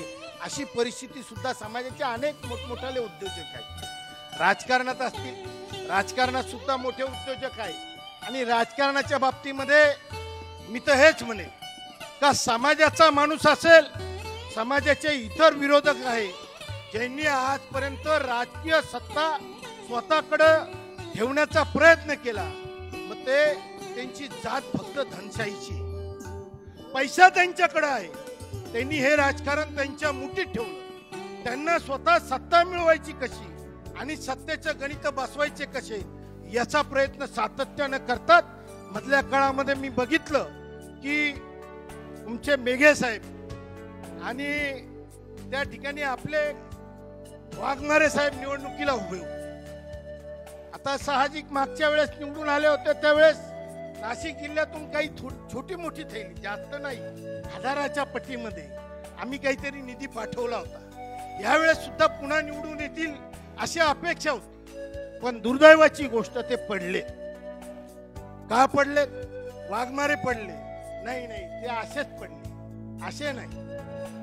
समाजाचे वाघमारे पडले त्याचं चिंतन तिथल्या समाजाच्या आणि आपल्या समाजातील धुरंधर या परिसरातील जे असतील त्यांनी केलं पाहिजे. त्याच्यानंतर वाघमारे पडले, मग त्याच्यानंतर रामदासची तडस पडली. रामदासची तडस निवडून येण्याची परिस्थिती तरी ते पडतात. का पडतात हे काही मला कधी समजलं नाही. आत्मपरीक्षण केलं पाहिजे. आणि ज्यावेळेस मी खोलवर गेलो त्यावेळेस असं लक्षात आलं का मेघे साहेब आणि तडस साहेब हे फार मित्र आहेत. त्यांनी मेघ्यांना मदत केली. माफ करा, खरं बोलतो, परंतु चीड येते का हे आमच्या समाजाचे नेते असे जर करत असतील तर यांना नेता म्हणायचं कसं? ही परिस्थिती जन्माला हेच जाणत असतील तर यांचं नेतृत्व मानायचं कसं? त्यांनी ती चूक केली. त्यांनी त्यांच्या मत तिकडे टाकले. यांनी पण त्यांचा काटा काढला. तू मला पाडतो काय? मी तुला सोडणार काय? यांनी पण तेच केलं की समाजाची मत, समाजाचे जे सभापती होते त्या सभापतींना लालूच देऊन बाहेर काढलं आणि रामदास तडसांची मतं घटवली. हेच पाडापाडीचं खेकडाचं राजकारण जर का समाजात चालत असेल तर अशा नेतृत्वाला आपण झुंगारून लावलं पाहिजे आणि सांगितलं पाहिजे तुम्ही गरीबाचा समाजाचं नेतृत्व तुम्ही करण्याची गरज नाही. असं जर का नेतृत्व होणार असेल तर आम्हाला चालणार नाही. असेल ते आम्ही सुद्धा आमच्या सुद्धा ते अध्यक्ष आहे. पण चीड ज्यावेळेस खोलवर गेला आणि बघितलं त्यावेळेस चीड वाटते. फाटगिरीच्या धंद्याच्या पुढच्या काळामध्ये जर का कोणी करत असेल तर त्याला आव्हानात्मक सांगितलं पाहिजे. समाजाच्या विरोधात जर का तू काम करणार असतील तर तुझ्या विरोधात निश्चितपणे आम्ही काम करू. ही भूमिका जरी आम्ही तुझ्या भागात राहत नसेल तर त्या ठिकाणी येऊन तुला धडा शिकवण्याचं काम केल्याशिवाय आम्ही राहणार नाही. ही भूमिका स्पष्टपणे विदर्भातल्या विदर्भ तेली समाजाने जर का मांडली तर पुढच्या काळामध्ये आम्ही असे कमनशिबी कसे असं म्हणण्याची वेळ येणार नाही आणि तशी वेळ येऊ नये. आम्हाला स्वाभिमान आहे. विदर्भातला माणूस पुढे जातो तो आमच्या समाजाचा आहे. आम्हाला अभिमानाने सांगता येतं अरे हा आमच्या समाजाचा माणूस आमदार झाला, हा आमच्या समाजाचा माणूस खासदार झाला, हा आमच्या समाजाचा माणूस मंत्री झाला. सन्माननीय या ठिकाणी आपले महापुरुष आहे जे संताजी महाराज यांच्याबद्दल आपण अभिमानाने बोलतो आणि जय घोष करतो. साऊंजी बद्दल आपण अभिमानाने बोलतो आणि जय घोष करतो. अभिमान वाटेल या महाराष्ट्राचा मुख्यमंत्री केल्याचा झाला. अभिमान वाटेल या देशाचा पंतप्रधान केल्याचा झाला. त्याच्यासाठी योगदान आमचं गेलं तरी चालेल, पक्षाने आम्हाला हाकललं तरी चालेल, पण समाजासाठी काम करण्याची भूमिका आमची असली पाहिजे. अशी जबाबदारी हे आपण घेतली पाहिजे, ही भूमिका आपण घेतली पाहिजे. परंतु माफ करा, पक्षाच्या राजकारणामध्ये तुम्हाला कुठलाही पक्ष मोठा करू शकत नाही. पक्ष हा केवळ तुमचा फायदा स्वतःच्या म्हणजे पक्ष मोठा करण्यासाठी करेल. एखाद्याला कुठलं पद देईल. मी जिल्हा अध्यक्ष होतो, मी अजूनही वरच्या पदावर गेलो, परंतु जोपर्यंत माझा फायदा आहे तोपर्यंत वापरण्याचं काम पक्ष करेल. पक्ष देण्याचं काम कधी करत नाही. ज्या वेळेस तुम्ही काहीतरी त्याच्या उपद्रवाची भूमिका घ्याल त्यावेळेस पक्ष तुमच्याकडे लक्ष देईल, पक्ष निश्चितपणे जाणवेल. हे माझ्यावरून मी सांगतो. मी जिल्हा अध्यक्ष होतो, मी प्रदेशच्या कार्यकारिणीवर होतो. मला कोणी हिंग लावून विचारत नव्हतं. ज्यावेळेस घेतलं अख्खा प्रदेश माझ्याकडे पाहायला लागला आणि मला ओळखायला लागला. जो खुर्चीच्या शेजारी खुर्ची देत नव्हता खुर्चीच्या शेजारी खुर्ची द्यायला लागला. ही भूमिका जर का खेटण्याची असेल एक वेळेस वर जाईल नाही तर खाली येईल. पुढे आपल्याला पक्ष काही खायला देतो का? ही भूमिका आहे. निधान निर्भीड जर का घेतली समाजाने, ही भूमिका जर का घेतली पुढच्या काळात तर निश्चितपणे आत्मविश्वासाने सांगेल. आज पण खासदारकी इथे लागते, भुजबळ तिथे उभे राहत आहे, 100% सांगतो पडेल. या ठिकाणी जर का तसं झालं 3 वेळेस मस्का लावायला आणि घरामध्ये येऊन बसायला हातपाय चेपायला कार्यकर्ते आणि नेतेगण येत आहे, जाणार नाही. एकच भूमिका आहे, खासदारकी संपल्यानंतर गजानन शेलार विचार करील तोपर्यंत विचार करणार नाही. ही जोपर्यंत तिली स्वतः पेटत नाही, मशाली वाणी जळत नाही, तोपर्यंत तेलेची जाण सुद्धा कोणी ठेवत नाही. त्या दृष्टिकोनातून टक्कर द्यायची आणि तेलेला एकत्र करण्याची भूमिका घेतली पाहिजे. नाही तर उद्या म्हणाला हा कोणत्या पक्षात काम करतो. आमचे हेनूरकरच मगाशी म्हणत होते, एक तेली उभा केला का भाऊ, त्याला ताकद दिली का भाऊ, लगेच दुसऱ्या पक्षाचा दुसरा तेली, तो तर पैशावाला 2-4 पेट्या घेऊन जातो, बाबा तू उभा राय, ह्या पक्षाचं तिकीट पण देतो आणि पैसे पण देतो, इलेक्शन लढ, एक घरात ठेव आणि 2-5 खर्चून जा. अशी भूमिका घ्यायची आहे. काही ठिकाणी केलं जातं, माफ करा, समाजामध्ये राजकारण करू नका, राजकारणाचे जोडेदार असे बाहेर ठेवा, समाजामध्ये समाजकारण करा. मान्य आहे, एखादा माझ्यासारखा अंशन फरमस दिली असेल, ज्यावेळेस आमदार होईल, खासदार होईल, एखाद्या पदावर जाईल, समाजाकडे पाहणार नाही, त्यावेळेस दुसऱ्या वेळेस समाज त्याला जागा दाखवतो, हे विसरून चालणार नाही. परंतु त्यालाच पाडायचं आणि दुसऱ्याची काहीतरी थैली घ्यायची, खिसे पाकिट भरायचं आणि त्याच्या विरुद्ध काम करायचं किंवा त्याला पाडण्यासाठी षडयंत्र रचायचं, ही भूमिका घेतली नाही तर 17चे 27 झाल्याशिवाय या विदर्भामध्ये राहिलं जाणार नाही. अशी परिस्थिती या विदर्भात तेली समाज निर्माण करू शकतो, असा आत्मविश्वास माझ्यासारख्या कार्यकर्त्याला आहे. या ठिकाणी हे सर्व बोलत असताना आमचे कर्डिले सर नेहमी म्हणतात का रे बाळ तू अजून लहान आहे, कारण त्यांना माहिती नव्हतं भुजबळांचं माझं काय झाले. ते म्हणे नाही भुजबळांनाच मदत करायची. म्हणलं बी आपलं भुजबळांना मदत करूच नको. म्हणलं जमणारच नाही. का करायची नाही, मी राष्ट्रवादीचा आहे, मी करणारच. काही काँग्रेसचे, कोणी शिवसेनेचा आहे, कोणी मनसेचा आहे, कोणी BSPचा आहे, कोणी समाजवादीचा आहे. जो त्याच्या पक्षाचं काम असेल तो करेल, व्यासपीठावर जाईल, भाषण करील, त्यांना ताकद देण्याचा प्रयत्न करील. मी भुजबळांना करील, तुम्हाला जिकडे करायचं तिकडे करा, हे ते करतील. त्यांनी मला समजून सांगितलं, बाळा असं काही करू नका. जर का तुम्हाला आम्हाला काही एक वेगळं वातावरण समाजाचं करायचं असेल तर आपल्याला वेगळा विचार करायला लागेल. म्हणलं का वेगळा विचार करायचा असेल, वेगळा विचार करून चालणार नाही. माझं ठरलेलं आहे, मी पक्षाचंच काम करणार. तुमच्या मताप्रमाणे तर होईल, परंतु महाराष्ट्रामध्ये काय व्हायचं आहे ते तुम्हाला समाजाशी बोलायला लागेल, सांगायला लागेल. ते बोलले नाही, परंतु पुढच्या भूमिका या स्पष्ट आपण केल्या पाहिजे. आपला माणूस जर का पुढे पुढे जात असेल तर त्याला ताकद देण्याचं काम नितीनजी तुम्ही आम्ही केलं पाहिजे. आमचा पक्ष कोणत्या व्यासपीठावर जातो, कोणाचे आम्ही पैसे वाटतो याचा विचार करायचा नाही, परंतु आपलं मत योग्य पद्धतीनं समाजाला कसं जाईल याची भूमिका पुढच्या काळामध्ये तुम्हाला आम्हाला घ्यावं लागेल. ती कोणी काही कविता सुद्धा या ठिकाणी चांगल्या पद्धतीनं व्यक्त केलेल्या आहे, मी त्यांचंही अभिनंदन करतो. अतिशय साधक भाधक या ठिकाणी चर्चा करून या ठिकाणी शिक्षणाचा विकास हा पुढच्या काळामध्ये जनगणनेच्या माध्यमातून राजकारणी एक पुढे गेला म्हणजे सर्व समाज पुढे जातो असं मी मानत नाही, परंतु एक राजकारणी पुढे गेला तर निश्चितपणे समाजाचा अधिकार वाढतो आणि समाजाला एक वेगळी ताकद निर्माण होते. मोठ्या प्रमाणामध्ये समाजाच्या छोट्या छोट्या घटकांना, जसं आमच्या कारेमुरेंनी सांगितलं, समाजाच्या छोट्या छोट्या घटकांना कुठेतरी ताकद देण्याचं काम जर का तुम्हाला आम्हाला करायचं झालं तर राजकीय पटलावर सुद्धा तुम्हाला आम्हाला मोठ्या प्रमाणात यायला लागेल. मग जिल्हा परिषद असेल, ग्रामपंचायत असेल, महानगरपालिका असेल, नगरपालिका असेल, विधानसभा असेल, लोकसभा असेल, या ठिकाणी जे जे आपले उमेदवार उभे राहतील त्यांना ताकद देण्याचं काम आपल्या काळामध्ये केलं आपल्याला शक्य होईल त्या ठिकाणी आपण केलं पाहिजे. आपसातले हेवेदावे हे दूर केले पाहिजे.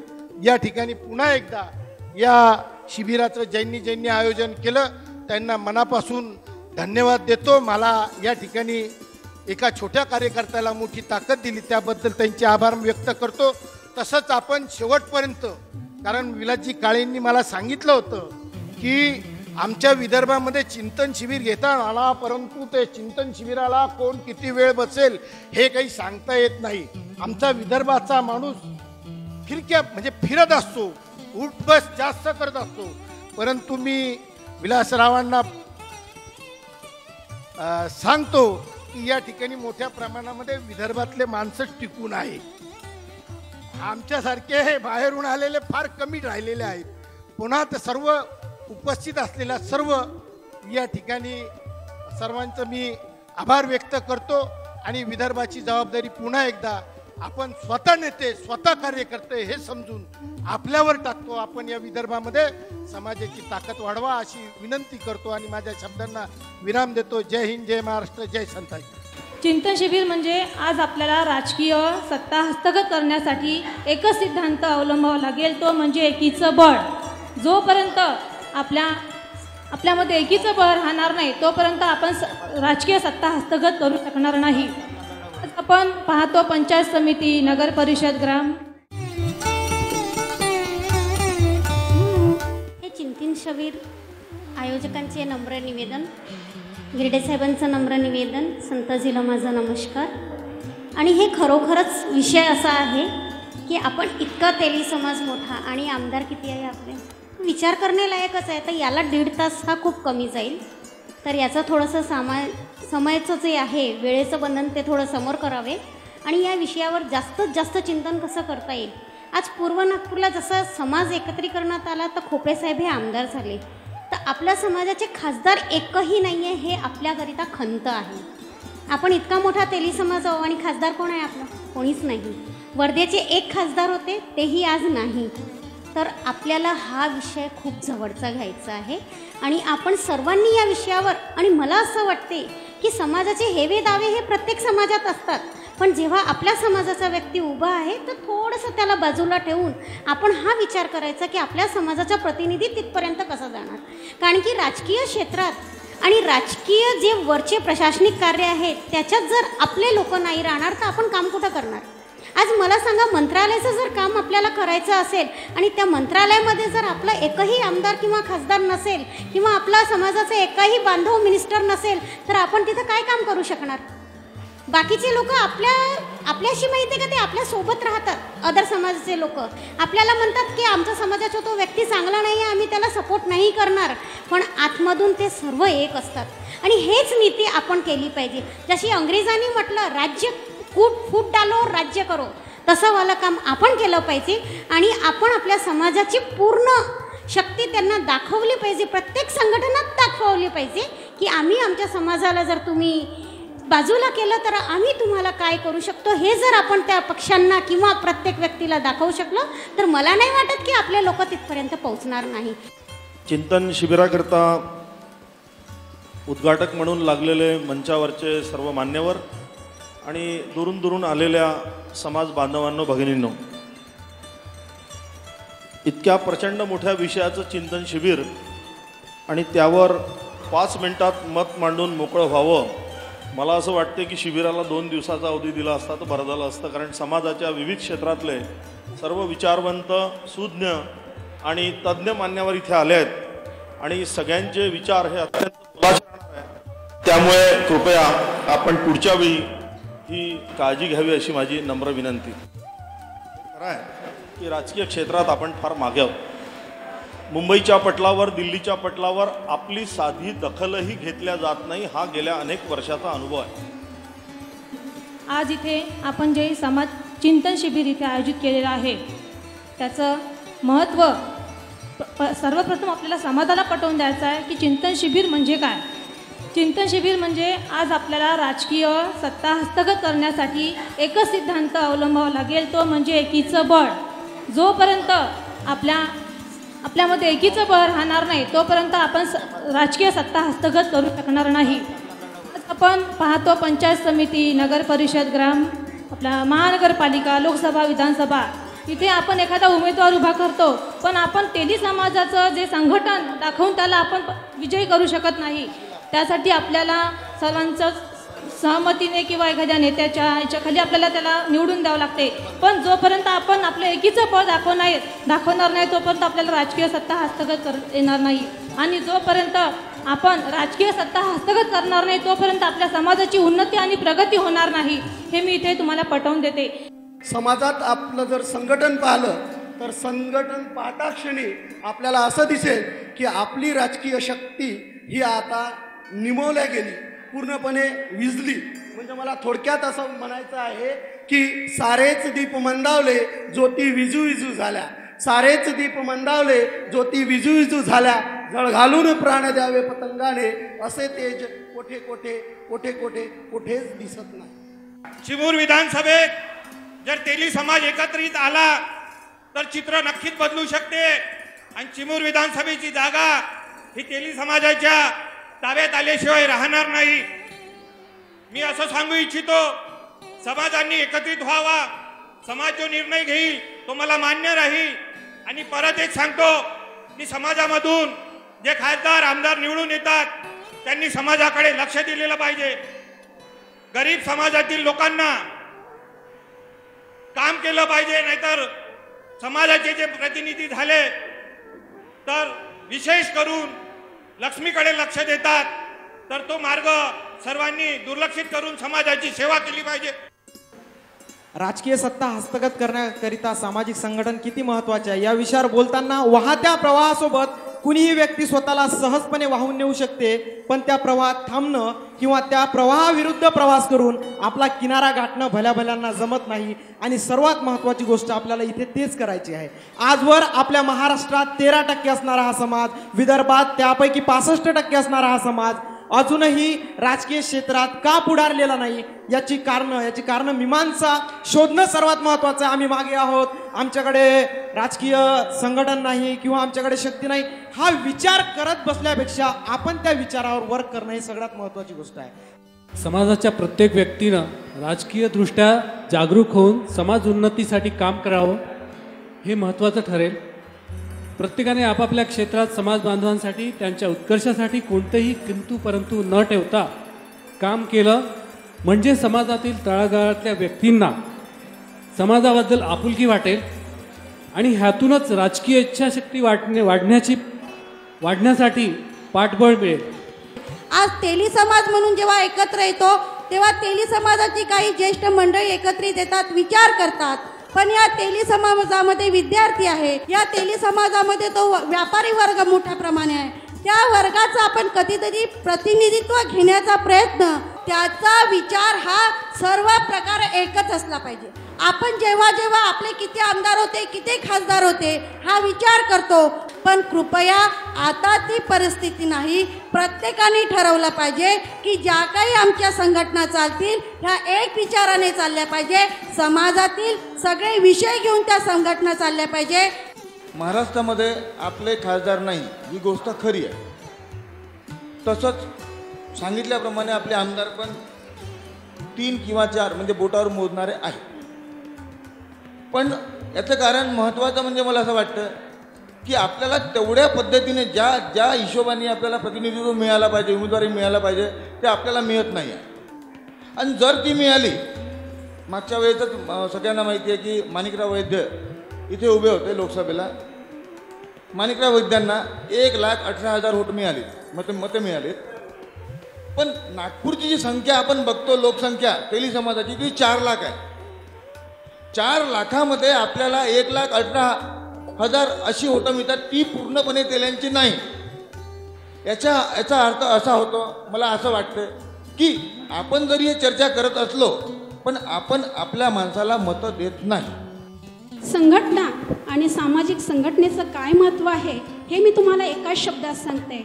डॉक्टर बाबासाहेब आंबेडकरांची सामाजिक जी क्रांती, धम्मक्रांती या देशामध्ये झालेली आहे, ती रक्ताचा एक थेंबही न सांडता झालेली आहे आणि ती केवळ शक्य झालेली आहे ती तेथील सामाजिक संघटनेमुळे. आणि एवढं मोठं सामाजिक संघटनेचं महत्त्व मी तुम्हाला एका शब्दात सांगितलेलं आहे. आणि तेच तत्त्व, तोच विचार आम्हाला आमचा या तेली समाजाच्या संघटनेसाठी अतिशय महत्त्वाचा आहे असं मला या ठिकाणी आवर्जून म्हणावं असं वाटतं. प्रामुख्याने आमची राज्यघटना आम्ही जर समजून घेतलं, फंडामेंटल राईट आणि डायरेक्ट टू प्रिन्सिपल्स, तर मला निश्चित वाटते की आपण 288 पैकी येणाऱ्या 126 जागावर आपण नक्की नवीन ट्रेंड मिळवू शकतो. आणि लोकसभेच्या 48 जागापैकी 18 अशा जागा आहेत की त्यावर तेली समाजाच्या प्रतिनिधीचं वर्चस्व निर्माण करता येऊ शकेल. मी सुद्धा एक विधानसभेची निवडणूक लढलेला होतो. त्यावेळी त्या अनुषंगाने जर या देशातली एकूण 62% ही युवकांची लोकसंख्या आहे आणि या 62% तेली समाजाच्या युवकांना जर या लढ्यामध्ये आम्ही जर सामील करून घेतलं तर निश्चितच नवीन क्रांती घडल्याशिवाय राहणार नाही. समाजामध्ये विशेषतः ओबीसी समाजाची सर्वात मोठी आज म्हणजे दुर्गती या महाराष्ट्रामध्ये या देशात आहे. कारण की सर्व प्रमुख राजकीय पक्ष हे ST SC आणि मुसलमानाच्या प्रश्नाकडे जास्त लक्ष देतात. तेव्हा तेली समाजामध्ये राजकारण करत असताना जर आम्ही ओबीसीचे नेतृत्व करू शकलो, जर शिवाजी महाराजांनी ज्या पद्धतीनं म्हणजे तळघरातील लोकांचे नेतृत्व केलं आणि राज्य निर्माण केलं, त्या पद्धतीनं की तेली समाजातील ज्या काही लोकांना राजकीय क्षेत्रात सामोरे यायचे आहे त्यांनी ओबीसीचे प्रश्न घेऊन जर समोर आलं तर आपण म्हणजे राजकीय क्षेत्रामध्ये लवकर प्रगती करू शकतो आणि सत्ता मिळू शकतो. केवळ तेली समाजाच्या भरोश्यावर तर आपण म्हणजे राजकीय सत्ता हस्तगत करू शकत नाही असं मला वाटते. बंधूंनो, आपला विषय आहे राजकीय सत्ता हस्तगत करण्याकरता सामाजिक संघटन महत्त्वाचे. हे बरोबर आहे. आपण प्रत्येक चिंतन शिबिरात आपण त्यावर चर्चाही करत असतो आणि बाबासाहेबांनी म्हटलं आहे की राजकीय सत्ता ही अशी गुरुकिल्ली आहे की त्या गुरुकिल्लीच्या माध्यमातून आपल्याला सर्व समस्या सोडवता येतात. आणि म्हणून मान्यवर घाटोळे साहेबांनी म्हटलं होतं का समाजाचा धाक राहिला नाही. समाजाचा धाक तेव्हाच राहील जोपर्यंत आपल्या समाजाची मजबूत अशी संघटन बांधणी होणार नाही, तोपर्यंत आपला राजकीय पक्षावर धाक राहणार नाही. त्यासाठी आपण सर्वांनी समाजाची रूट लेवलपासून बांधणी करून समाजाला मजबूत करणं आवश्यक आहे. मला एक गोष्ट सर्वांचे मतं ऐकले, सुरुवातीपासून वाटत होतं की माझ्या मनातलंच बोलत. ठिकाणी चिंतन शिबिरामध्ये हा जो विषय हाताळलेला आहे, राजकीय सत्ता हस्तगत करण्याकरिता सामाजिक संघटन महत्त्वाचे आहे. मी असं समजते की हा विषय या ठिकाणी हाताळल्यानंतर आजपासूनच आपण राजकीय सत्ता हस्तगत करायला चळवळ सुरू केलेली आहे. हा विषय हाताळला म्हणजे आपली चळवळ आणि त्या दिशेने वाढणारी वाटचाल आपण करतो आहे आणि हे परिपूर्णपणे यशस्वी होणार आहे. आमच्याकडे आले नितीन भाऊ म्हणाले की तुमच्या कार्यकर्त्यांना सांगा मी लोकसभेमध्ये उभा राहणार आहे, मला मदत करा. मी त्याला एकच सांगितलं, राजकारण माझा नितीन कार्यकर्ता पिंड नाही, मला राजकारण मोठं व्हायचं नाही, पण एक गोष्ट लक्षात ठेवा, जो समाज हित की बात करेगा वही देश पे राज करेगा. भंडारा लोकसभा त्याच्या हातात, जो समाज हिताच्या गोष्टी करेल. 50% वोटिंग आहे, 50% भंडारा लोकसभेत, 50% एकटी, नियर अबाउट 35 to 40% तो कन्फर्म आहे एका समाजाची. बाकीचे उरले सगळे समाज 60% मध्ये येतात. जो समाज हित की बात करेगा वही लोकसभा में राज करेगा. समाज पॉलिटिकलायझेशन समाजाचं झालंच पाहिजे, पण त्याच्यासोबत समाजाचं कॅडरायझेशन झालं पाहिजे.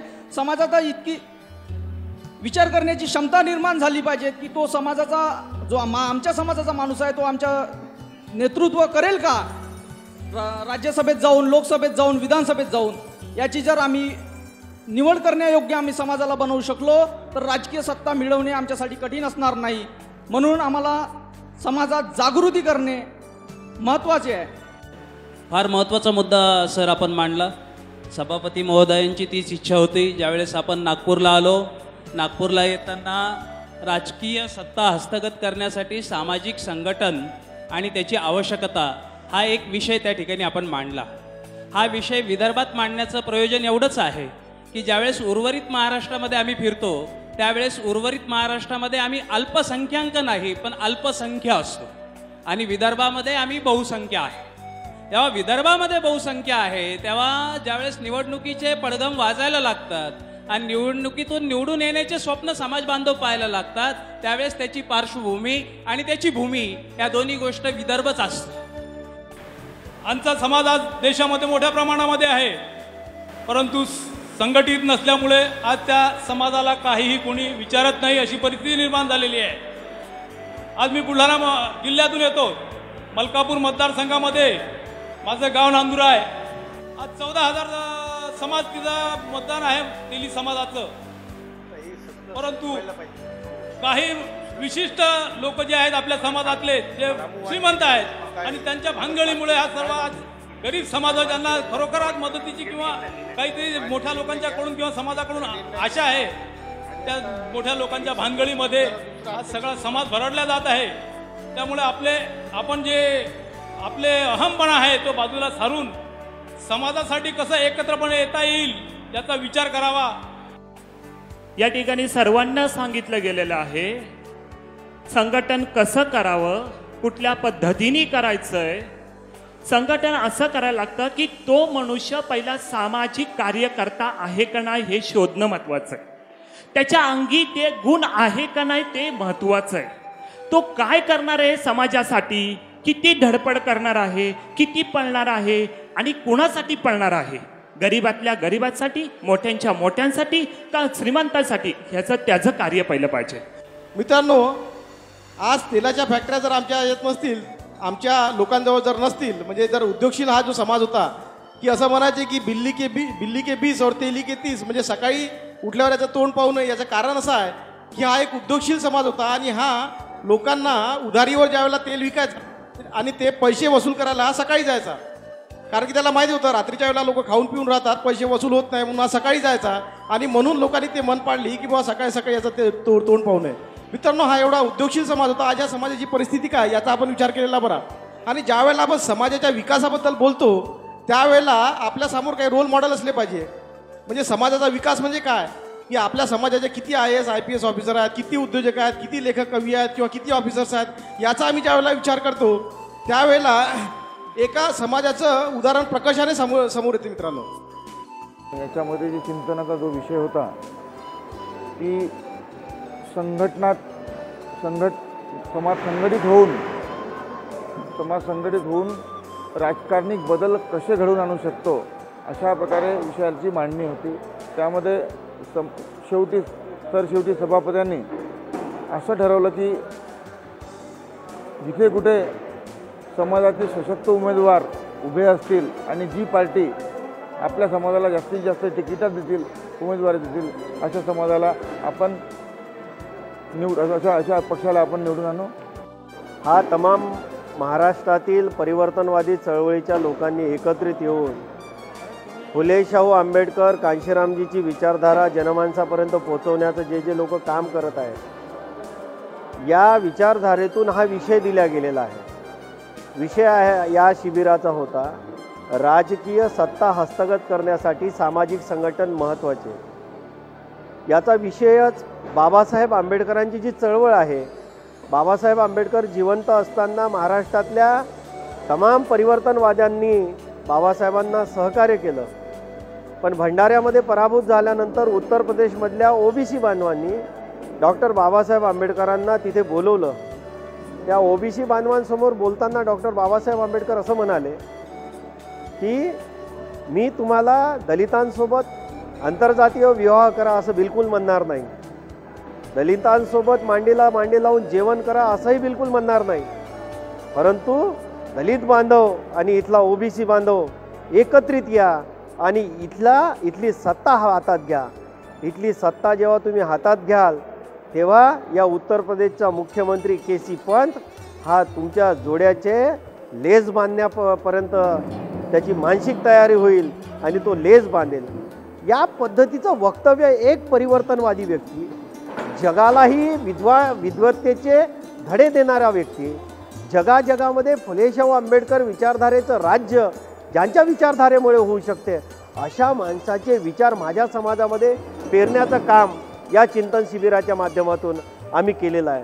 भावांनो, डॉक्टर बाबासाहेब आंबेडकर जिवंत असताना बाबासाहेबांची इच्छा होती की इथला तेली समाज हा SC मध्ये यावा आणि त्याच पद्धतीनं बाबासाहेबांनी प्रयत्नसुद्धा केले होते.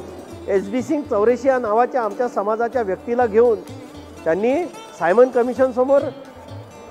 कमिशनसमोर निवेदन दिलं होतं की SC मध्ये तेली समाजाला यावं. SB सिंग चौरेशिया जेव्हा तेली समाजामध्ये आले तेव्हा SB सिंग चौरेशियाची डॉक्टर बाबासाहेब आंबेडकरांचा साथ दिला म्हणून धिंड काढल्या गेली माझ्या पूर्वजांनी केलेल्या पापाचं प्रायचित्त या विषयामध्ये आहे. म्हणून भावांनो, हे चिंतन शिबिर अतिशय सफल झालेलं आहे. पूर्ण महाराष्ट्रातील 35 जिल्ह्यातील प्रतिनिधी या चिंतन शिबिरामध्ये उपस्थित होते आणि माझे सहकारी प्राध्यापक रमेश पिसे, माझे मार्गदर्शक कृष्णाजी बेले, माझे दुसरे सहकारी प्राचार्य डॉक्टर भूषण कर्डिले, नाना शेलार आणि तमाम सहकाऱ्यांनी, नितीन पोहाणे, यशवंत सायरे, या तमाम, दिलीप पडोळे, डॅनी खंडाळे, सुनीता काळे, अनेक लोकांचे नावं मी तुमच्यासमोर घेऊ शकतो, राजू पडोळे, आणि यांनी जे सहकार्य केलं, या सहकार्यातून हे चिंतन शिबिर यशस्वी झालं असं मला वाटतं. फुले शाहू आंबेडकरांची विचारधारा ओबीसीमध्ये पेरण्याचं काम या शिबिराच्या माध्यमातून निश्चितपणे पूर्ण होईल आणि बाबासाहेब आंबेडकरांची विचारधारा ओबीसीच्या घराघरापर्यंत पोहोचेल हे स्वप्न घेऊन आम्ही काम करतोय. आम्हाला तुमचं सहकार्य असावं. जय संताजी, जय भीम, जय भारत. महाराष्ट्राच्या उपराजधानीमध्ये नागपूरमध्ये आज तेली समाजाचं 8वं राज्यस्तरीय चिंतन शिबिर आयोजित करण्यात आलं होतं. पूर्ण 35 जिल्ह्यामधनं समाजाची वेगवेगळ्या समाजाच्या घटकांमध्ये काम करणारी मंडळीत, समाजाच्या वेगवेगळ्या संघटनांमध्ये काम करणारी मंडळीत, समाजाच्या वेगवेगळ्या राजकीय विचारामध्ये काम करणारी मंडळी ही सगळी आज एकत्रित आलीत आणि एका विषयावर आपण एक मंथन केलं आज की राजकीय सत्ता हस्तगत करण्यासाठी समाज संघटन महत्त्वाचं आहे. प्रश्न हा असा आहे की जर समाज संघटित नसेल तर तुमचं कोणीही ऐकत नाहीत. आणि बाबासाहेबांनी म्हटलं होतं की बाबा political power is the key of all treasures. आणि त्या अनुषंगाने या तेली समाजाने आज आपलं एक प्रकारचं वैचारिक शक्ती प्रदर्शन दाखवलं. कारण असं म्हटलं जातं, if political power is a sword then political organization is a shield. जर आमची राजकीय सत्ता ही जर तलवार असेल तर मग आमचं सामाजिक संघटन ही आमची ढाल आहेत. आम्हाला गरजेला तलवारीचा वापर करावा लागेल आणि जेव्हा गरज पडेल तेव्हा ढालीचाही वापर करावा लागेल.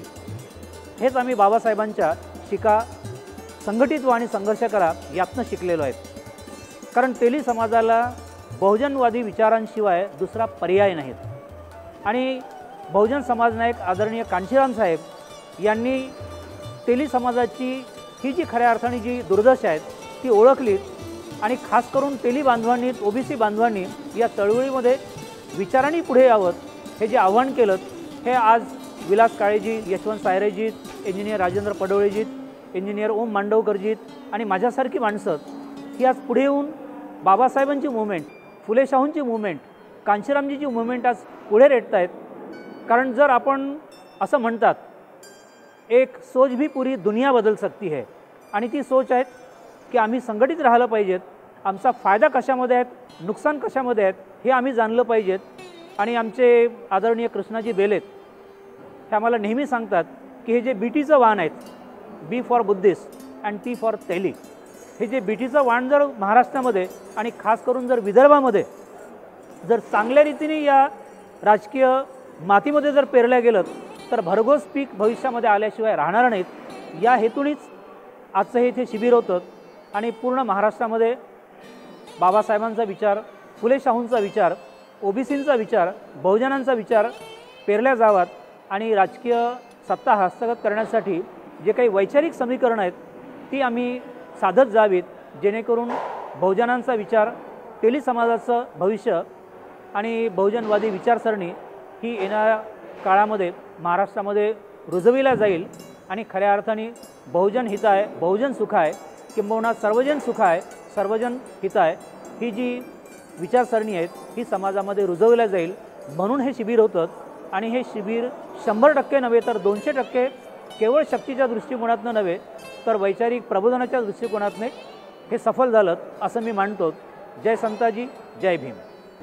महाराष्ट्राच्या अगदी कानाकोपऱ्यातून अंदाजे सुमारे जवळपास 600 ते 700 प्रतिनिधी उपस्थित झालेले आहेत आणि या सर्व प्रतिनिधींनी अत्यंत अभ्यासपूर्वक या विषयानुरूप चिंतन केलेलं आहे.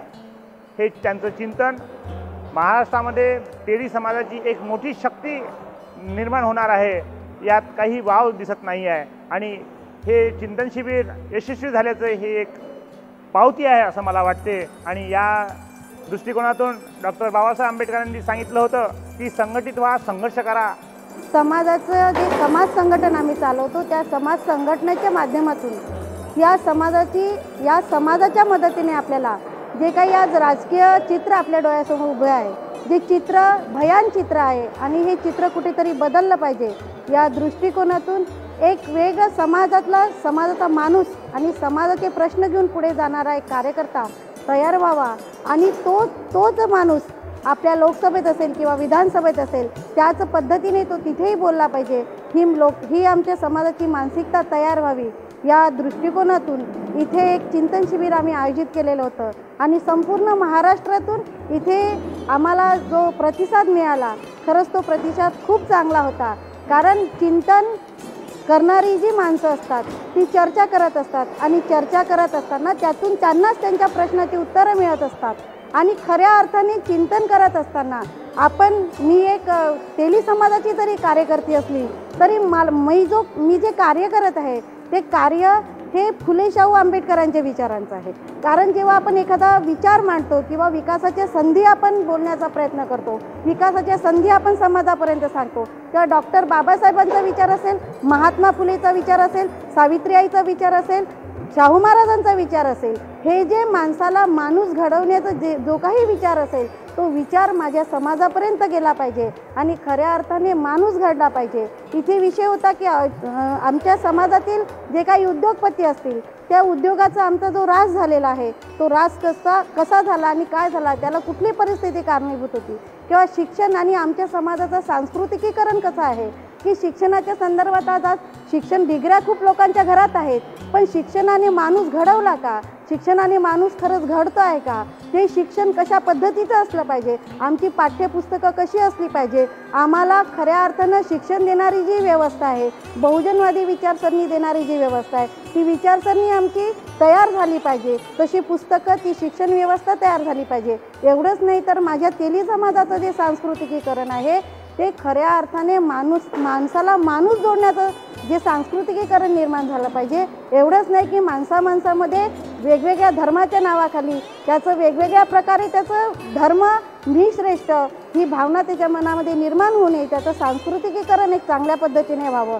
आणि इथे जो इलेक्ट्रॉनिक्स मीडिया आहे किंवा प्रिंट मीडिया आहे तो फक्त आमच्या युवकांना किंवा आमच्या महिलांना कशा प्रकारे एका मानसिकतेमध्ये घेऊन चाललेला आहे. आपण त्यातल्या जाहिराती पाहिल्या तर त्या फक्त गाल कसा स्वच्छ ठेवायचा आणि आपले बाल कसे स्वच्छ ठेवायचे इथपर्यंतच आमचा मीडिया काम करत आहे आणि एका वेगळ्या गुंगीचं औषध आमच्या महिलांना मालिका म्हणून देण्याचं काम करत आहे. तर ही व्यवस्था बदलली पाहिजे. माझ्या समाजातल्या महिला, माझ्या समाजातले युवक समाजाचं कार्य करण्यासाठी या चिंतन शिबिरातून घडले पाहिजे आणि म्हणून हे चिंतन शिबिर आम्ही ते आयोजित केलेलं आहे. आम्हाला आमच्या प्रतिनिधींचा चांगला इथे सकारात्मक प्रयास किंवा एक चांगला विचार आम्हाला ते मिळाला आणि खरंच एक चांगलं आशेचा किरण म्हणा किंवा एक आमची चांगली वाटचाल या चिंतन शिबिरातून आमच्या तेली समाजाची सुरू झालेली आहे. आणि बहुजनवादी जी विचारसरणी म्हणतो, जे माणूस घडवते ती विचारसरणी आमच्या समाजात नेण्याचंही हे चिंतन शिबिर काम करत आहे.